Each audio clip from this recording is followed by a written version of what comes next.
Okay, I've been talking about making a video along these lines for a while, so this is going to be a video of play aids.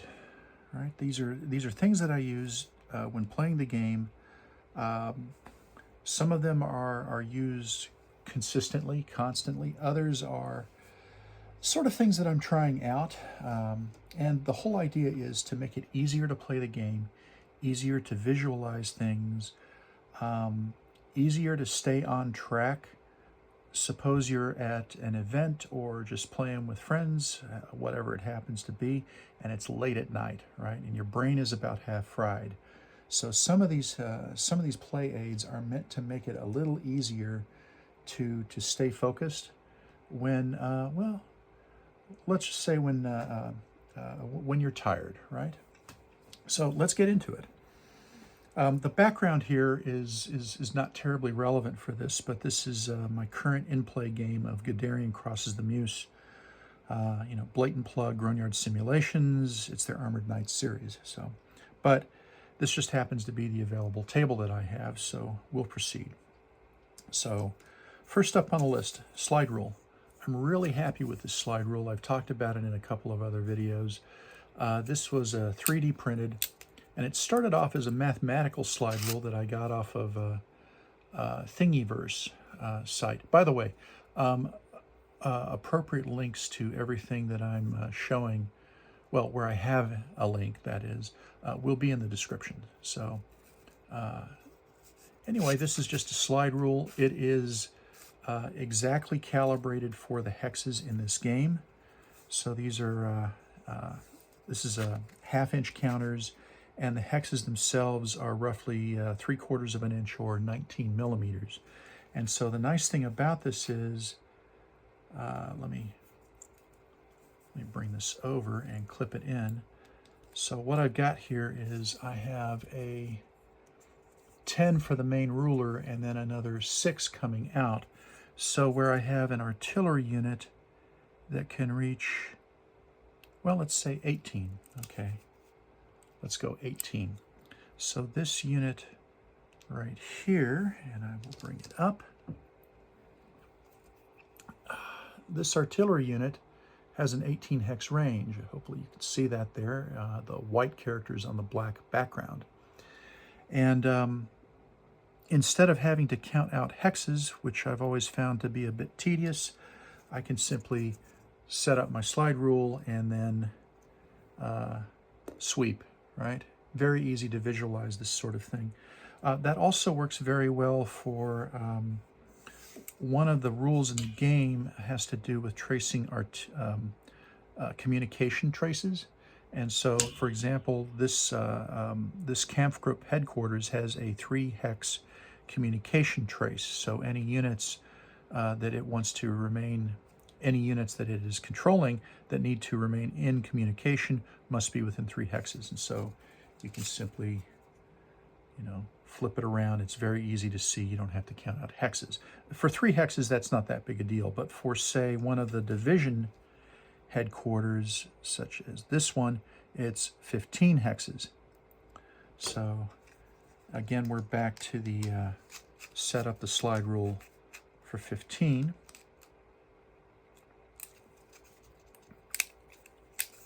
Right, and you can see that that's quite a nice command range.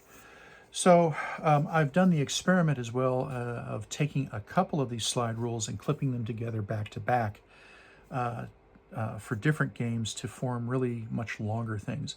Now you could do this with a ruler, you could do this with a tape measure, but you would have to do the math on that, right? So you would have to say, oh, okay, well, if I want to go 10 hexes times 0.75, right, 3/4 of an inch, that's easy enough. That's 7.5 inches. But if you want an odd number of hexes, not so easy. This makes it easy.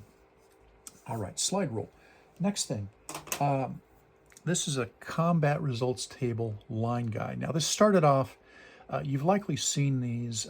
These are just simply line guides for helping to read text or tables. And so and by the way, this is version 0.1. You can see where I've done everything by hand here. I do have something in the works to have these characters properly embossed, much like the characters on the slide rule, but that hasn't come to completion yet. It's a bit of work involved. But what I can do is I can say, okay, well, it fits up rather nicely on the table, and I can say, late at night, okay, so my veteran unit rolled a 6 on the 4.5 chart, right? And so I can see exactly what I need to see and focus in on things. And so when your eyes get a little blurry later on in the evening, right, if you're really going for broke in terms of maximizing your playing time, this can be fairly useful. All right. By the same token, that's a line guide. Here is a column guide. Now, I don't use this quite as often, but it is still useful because you can line things up and say, okay, I have a veteran unit with a +2 die roll modifier. And then you can just sweep over to your, say, 2-to-1 odds, which is what we're looking at here, and you can see all the potential results of your combat and decide whether that is what you want, right? Is it good enough? You know, suppose that we're over here, veteran +2 die roll modifier, but it's a very weak attack. You know, is it worth it or not? Same thing can be done defensively as well. And so it just gives you a little bit of perspective. And again, it really helps when you're trying to think things through to be able to see what could happen at one time. I've shown the counter boxes before, so we have these 3D printed counter boxes. I got these again off of, I believe it was Thingiverse, and kudos to the gentleman who originally came up with this. This is part of one of the original ones, German Army. I will have the link, of course, in the description below. And you can see I'm using these for markers, informational markers. They work very well. Yeah, I did make my own version, and I'll have the link as well for that. This is for the French Army. The original creator of this box created them for the German Army, the American Army, and the Red Army, the Soviets. So I needed something for the French, so I went ahead and did it. And these are really quite nice. I've talked about in other videos the technique of annotating your plexiglass with, let's zoom in on this a bit. There we go. Here's a cluster.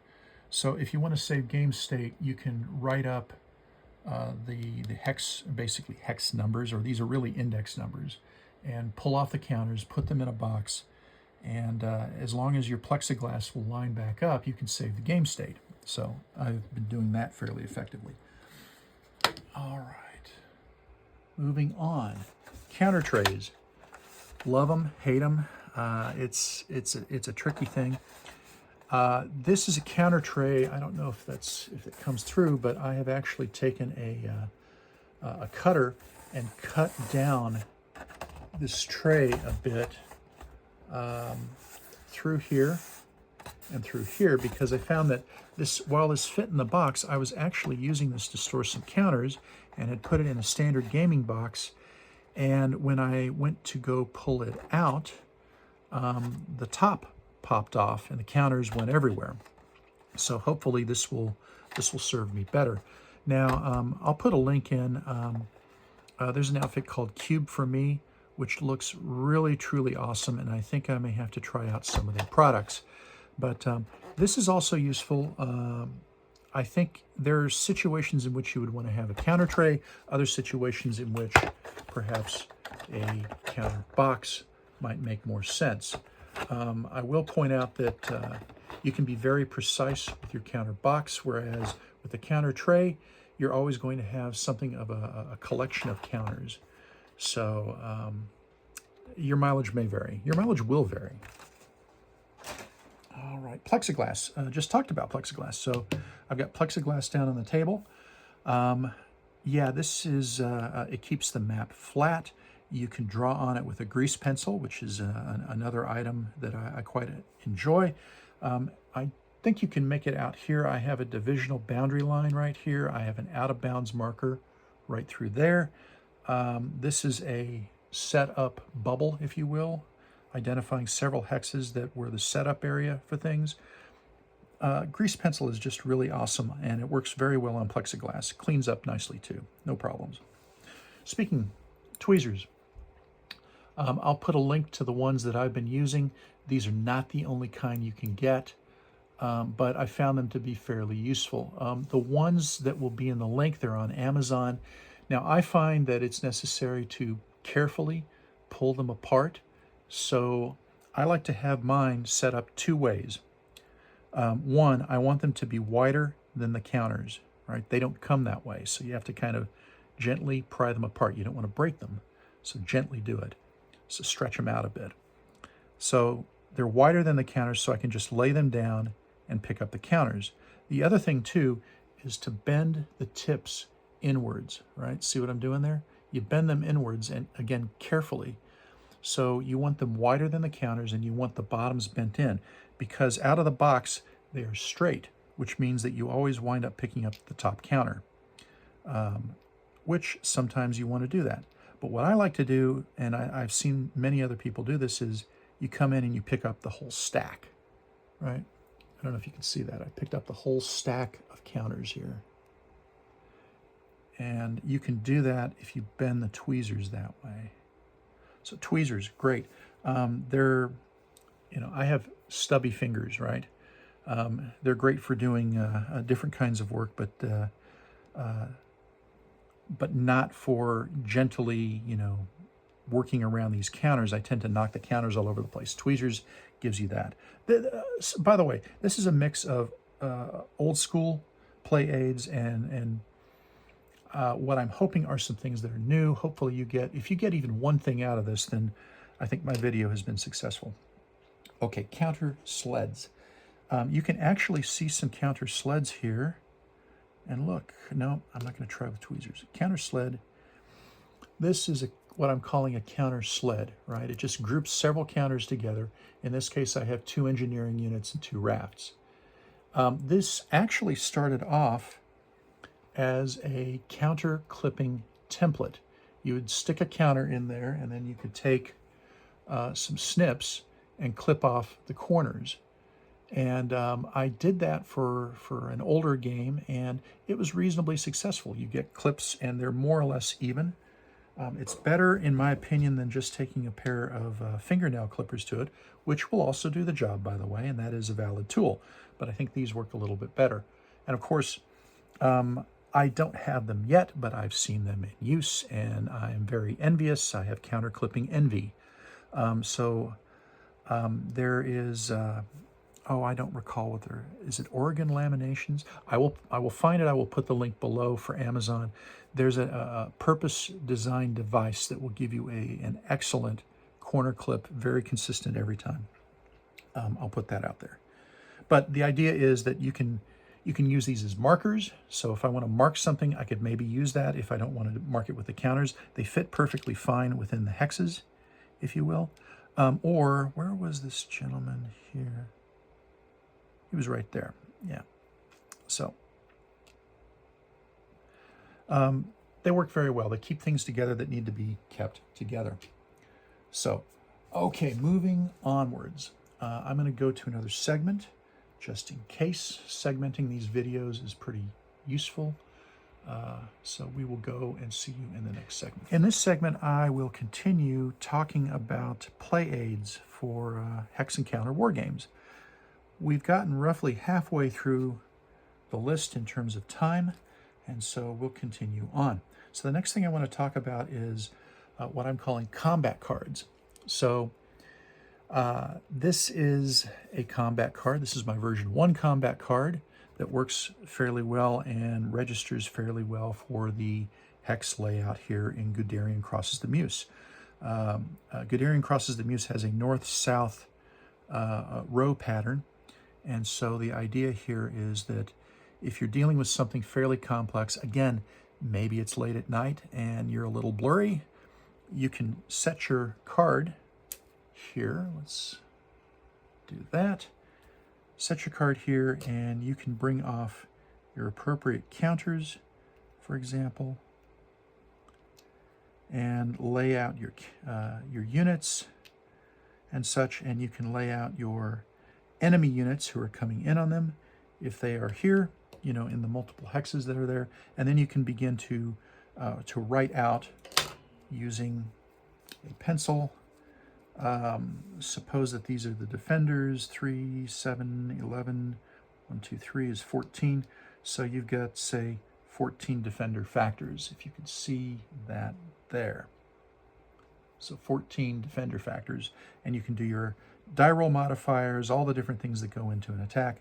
This is something that I set up initially as a play aid and also as a means of helping me understand, you know, I have written out a lot of these combats, and that kind of goes into another thing that I would mention is Post-it notes. I actually find that I use Post-it notes more frequently to do the combats, but this works out fairly well. It is also very useful if you were trying to explain this in a video. This one is set up. It's my version 2 of this combat card. I'll put the files there below. I'll also put in a link to these lamination cards. These are available off of Amazon, and they work out reasonably well. I use them sometimes, right? If I need to have a conversation with somebody, if I need to have an explainer video, these cards work out well. And I found that even when not using these cards, I think you've seen it probably in a couple of videos. I can simply write down an agenda and check things off as I go, or I can write a note to myself, right? Whatever it happens to be. So these serve a purpose. So that's combat cards, laminated cards. We covered Post-its. Post-its, by the way, they're nice because I tend to do one combat per Post-it. Now, if I'm doing something that is simple, right? So here is a series of ground attacks and heavy bombardments, heavy barrages rather. I can just simply write a bunch of them on one card, one Post-it rather. But if it's a combat, then the combat winds up looking a bit more like the contents of this card. Perhaps may have some complexity to it. But the cool thing is, if I catch myself in a mistake, I can go back you know, a couple of these cards, because I tend to write out, oh, it was, you know, turn 3, German attack 1, hasty attack 2 hexes, all the various things that can go into an attack in this game system, Armored Knights, and the Post-it keeps me on track. Right, Dice Tower. We have our friendly, happy Dice Tower.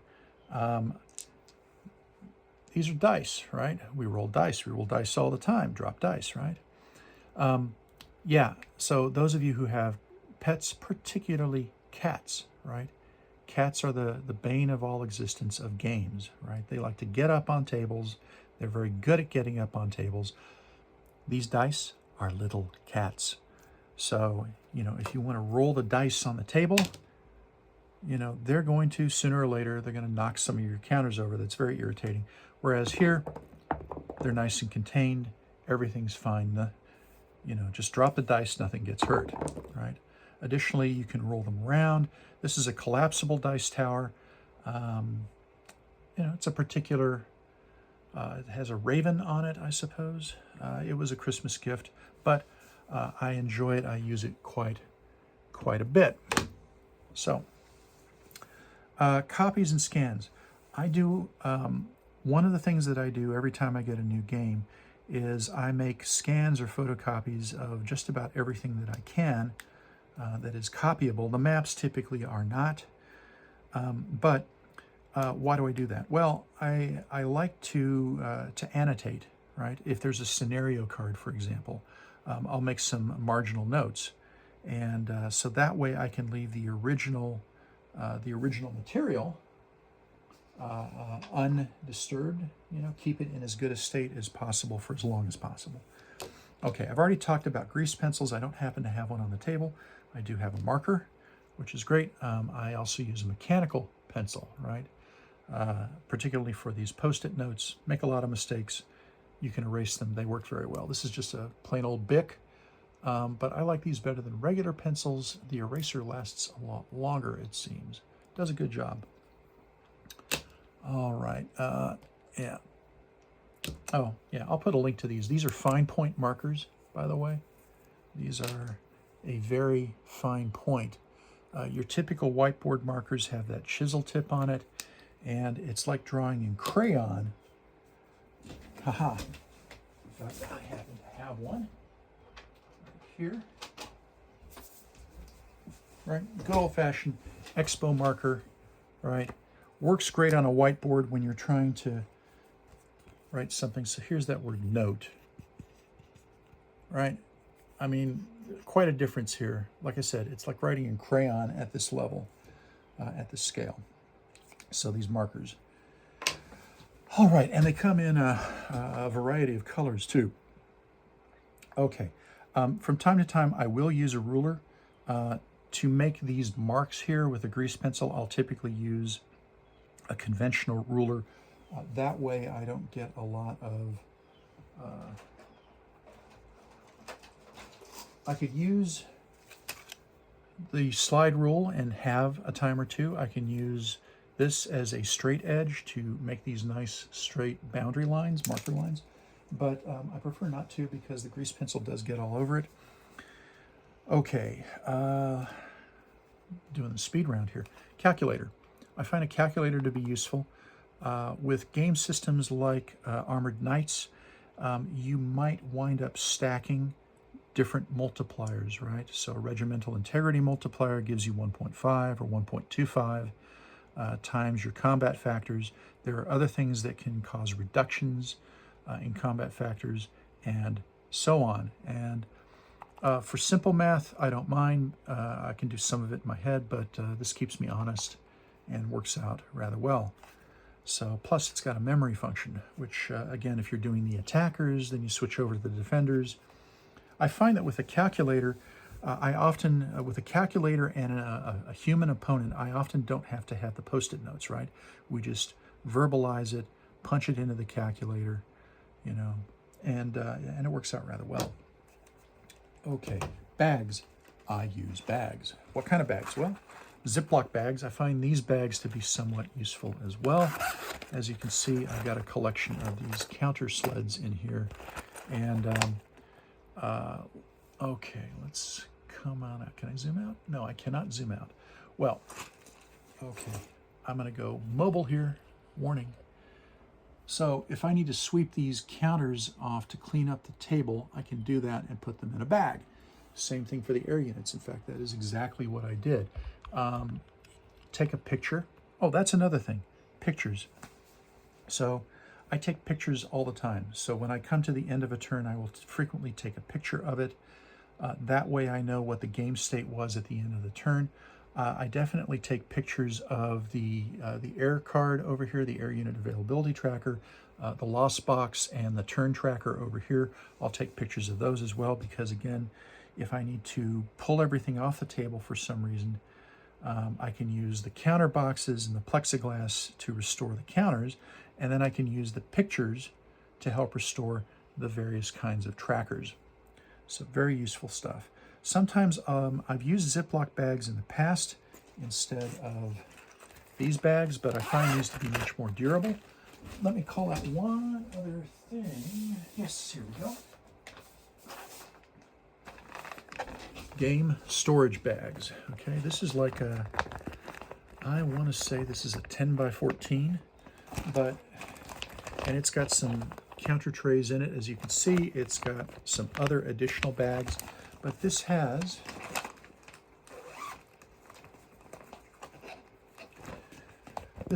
everything that I need to play one of the case blue scenarios, a small case blue scenario. It has the map, it has the rules and the charts, and the tables and whatnot, and various and sundry play aids. So it has basically everything, right? Rounding counters and dice and another ruler and tweezers and such. Oh, there's a grease pencil for you. And of course, link provided below. I got these off Amazon. So this is everything that I need. And the only thing that I don't have in here is plexiglass. But this is the entire game. Very durable bag. This is not your not your Ziploc bag. These are on Amazon. They come in a selection. We use them for all kinds of games, mostly kid games, but I repurposed one for a not so kid-like game. Good stuff. Right, okay, so that's pretty much it for the various play aids that I have. Hope you've enjoyed this. I will probably, I knew I had something left. Let me segment and we'll come back and talk about those. Right, continuing to talk about play aids. So I have created I've made videos on these sorts of things before. I've created an alternate non-terrain combat modifiers chart. This is also a play aid. It's laid out differently than the one in the rule book, but again, it's laid out so as to reduce, in software development, I'm a software developer. In software development, we like to reduce what we call the cognitive load on the programmer, right? What that means is the number of things that you have to keep track of in your head, the number of things that you have to look up. We like to simplify things, and that's what this does. So it's laid out so that you only have to look at some of the things depending on what you're doing, and it has more frequently used things ahead of less frequently used things as well. So this is another example. I will make a video at some point. I've done a couple of Excel spreadsheets for the Armored Knights Guderian Crosses the Meuse game. I've done equivalent spreadsheets for Armored Knights Case Blue that do, let me see. Yeah, I've done the combat proficiency table in all its glory for both games, including the random combat event chit draws, and I've got it set up so that you can punch in your various parameters and then hit a button. This is in Excel, and it rolls the dice for you and shows you what the results are. It does not split up the attacks, which is one of the features of combat proficiency in this game, but it does everything else. Additionally, I have also put in the air mission success table. I think along with flak, and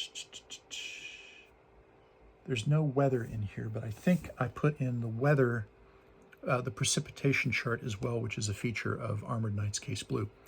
So yeah, I'll do a video covering those two Excel spreadsheets. I'm not going to put the links in this particular video in the description.